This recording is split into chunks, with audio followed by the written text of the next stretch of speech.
I struggled with, why didn't anybody do anything? Why didn't anybody save me from my mother? Everybody knew that my mother was not fit to have her children. Everybody knew it.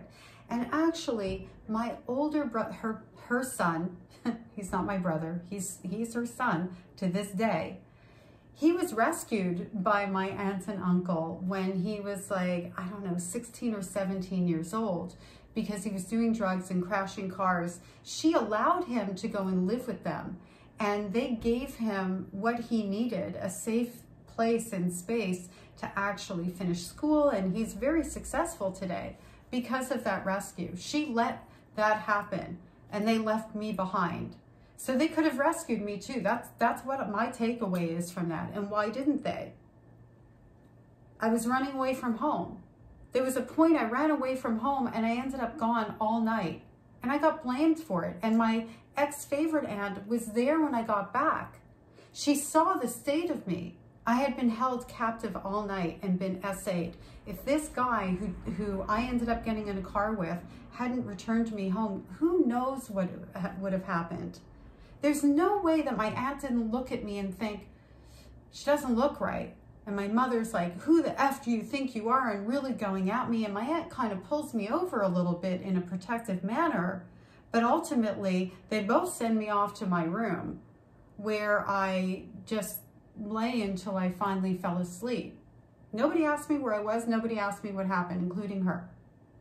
Is that fear of losing access to me? Is that fear of my mother? I no longer look or try to figure out or find sense in something that will never make sense. The reality is, they're not afraid of losing access. Not when we're talking about a narcissistic family system. People on the outside, yes, absolutely. I think they are. There were people on the outside who played nice in the sandbox to be able to continue to have connection to myself and to my mother's son, 100%. But the other people, I believe they could have done something to navigate this better.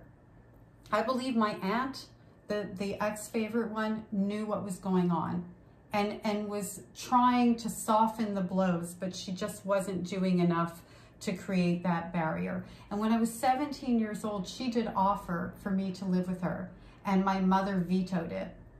And my aunt didn't fight for me. She didn't take me aside. She didn't offer like to stand up to my mother for me. She let me go because it was easier. And ultimately, what about when I became an adult and they could have access to me and choose the abuse survivor, the victim, over the perpetrator? What about then? It's never going to make real sense, other than the fact that they're a part of the problem and they are just as bad as the abusers. Even if they did good things from time to time, when push came to shove, they're just as bad. They're just as guilty. And it's because of who they are. It was never because of you. It was never because of me. We were just children looking and needing and deserving love and protection, and they all failed miserably.